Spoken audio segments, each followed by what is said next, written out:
Assalamualaikum warahmatullahi wabarakatuh. Baik, kami dari kelompok 5 akan mempresentasikan materi mengenai implantasi selaput ekstra embrionik dan plasenta, di mana adapun anggota dari kelompok kami yaitu Dini Ayu Lestari, Ayu Widarni, dan Andi Samila Nurlatifah. Adapun pokok materi dari pembahasan kami kali ini yaitu pengertian implantasi, perkembangan selaput ekstra embrionik, dan yang ketiga yaitu plasenta. Baik, materi pertama yaitu mengenai pengertian implantasi akan dibacakan oleh saya sendiri, yaitu implantasi adalah tahap reproduksi manusia di mana embrio menuju ke dinding uterus. Kemudian yaitu proses implantasi. Dapat dilihat pada gambar di samping, yaitu implantasi atau biasa disebut juga sebagai nidasi adalah proses melekatnya blastula dengan endometrium. Penyatuan ini tidak menghilangkan blastula, melainkan menyebabkan blastula terlindungi oleh endometrium. Saat implantasi, pertukaran hormon antara endometrium dan blastula memungkinkan blastula untuk masuk ke dalam endometrium. Hanya saja proses ini luka kecil yang diikuti dengan sedikit pendarahan mungkin terjadi. Pendarahan biasanya hanya terjadi 1 hingga 2 hari setelah blastula menyatu dengan endometrium. Luka yang disebabkan implantasi menutup, lalu endometrium mulai menebal dan mulut rahim atau serviks dipenuhi oleh mukosa. Blastula yang terselubungi oleh jaringan endometrium lalu menuju ke tahap plasentasi, yaitu saat terbentuknya plasenta. Kemudian selanjutnya itu tahap-tahap implantasi ya, ada 5, yaitu pertama menempel atau adesi trofoblast menuju ke mukosa uterus. Kedua, penetrasi trofoblast ke dalam mukosa uterus kecuali pada hewan yang implantasinya non-invasif. Yang ketiga, invasi dan menyebar komponen-komponen embrio dalam mukosa. Yang keempat, reaksi atau respon aktif perjaringan induk mukosa menuju ke reaksi DESI2 pada pemilik plasenta DESI2. Yang kelima, proliferasi sel-sel jaringan uterus terhambat atau terhenti setelah kondisi optimum stabil oleh hormon progesteron dari korpus luteum. Dapat dilihat pada gambar berikut. Materi kedua yaitu perkembangan selaput ekstra embrionik yang terdiri atas kantung kuning telur, kantung amnion, allantois, dan korin. Kemudian pada tubuh embrio terluar itu mengalami perubahan morfologis menjadi amnion, allantois, korion, dan kantung kuning telur atau yolk sac. Pertama, kantong kuning telur berisi kuning telur dengan tubuh embrio dihubungkan dengan tangkai kuning telur, serta kantung kuning telur merupakan diferensiasi mesodermal lateral hingga terbentuk splenozoel atau ekstra embryonic xulom, yang dimana mamalianya itu hanya beberapa minggu sebagai tempat pembentukan sel darah merah pertama, menyalurkan bahan makanan berupa trofoblast menuju ke tubuh embrio. Baik, materi selanjutnya akan dijelaskan oleh Saudari Ayu Widarni. Padanya saya persilakan.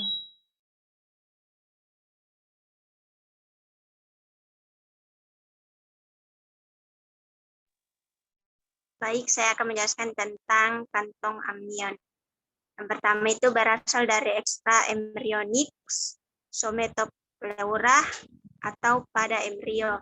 Terbentuk 13-16 jam post fertilisasi, 30 jam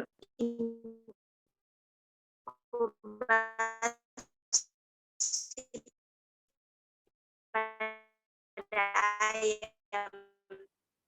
Pada sapi bunting, notik lakue.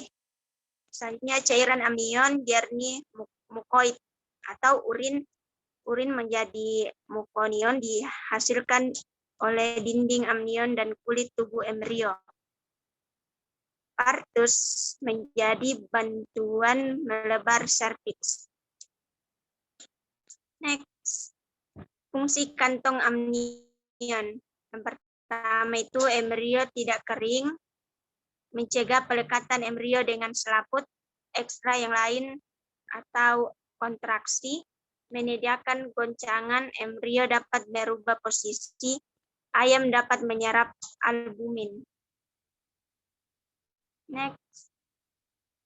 Yang ketiga itu allantois, asal epaginasi bagian ventro atau median usus belakang, mesual dan bersatu menjadi choroid atau choriolantois, terbentuk 24-28 hari postfertilisasi hewan besar. Bagian apeks menyempit, sedikit vaskularisasi, ujung kroid allantois nektoid. Next. Fungsi allantois. Yang pertama itu kantong urin ekstra embrionik atau sisa metabolik embrio atau asam urat. Yang kedua, paru-paru ekstra embrionik atau dinding luar terdapat area vaskulosa. Yang ketiga, untuk mencerna albumen. Reptil, apes, dan mamalia bertelur. Next. Yang keempat itu chorion. Asal dalam atau mesoderm somatis, luar atau trophoblas. Yang kedua itu choroid dan amnion berkembang sebagai lipatan somatopleura. Fungsinya yaitu transportasi nutrisi gas lain-lain dari induk ke fetus atau banyak vaskularisasi. Yang kedua, barier terdapat agen asing atau mikroorganisme zat kimia dan lain-lain. Baik, materi selanjutnya itu mengenai plasenta akan dijelaskan oleh Saudari Zamila. Kepadanya saya persilakan.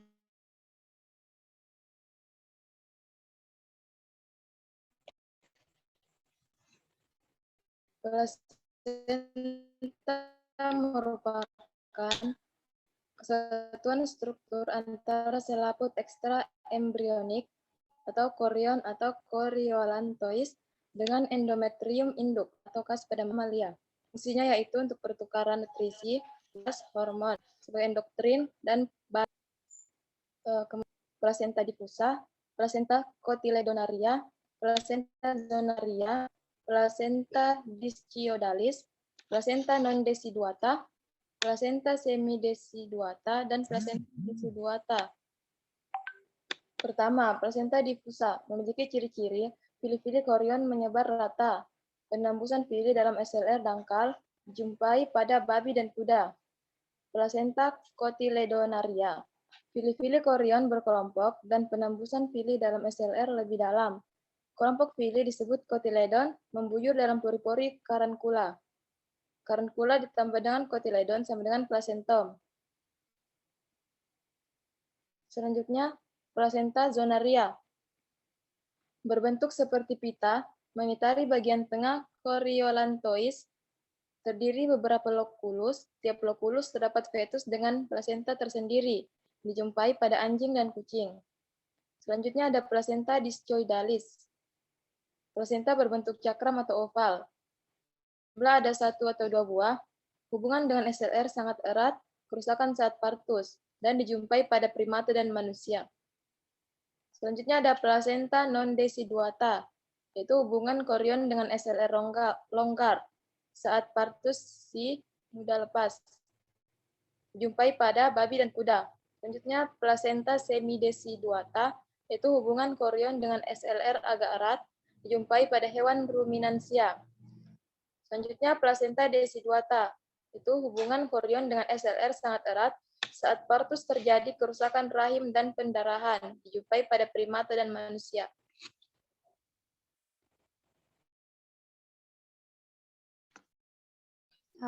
Cukup sekian dari kelompok kami mengenai materi implantasi selaput ekstra embrionik dan plasenta. Lebih dan kurangnya mohon dimaafkan. Sekian, Assalamualaikum warahmatullahi wabarakatuh.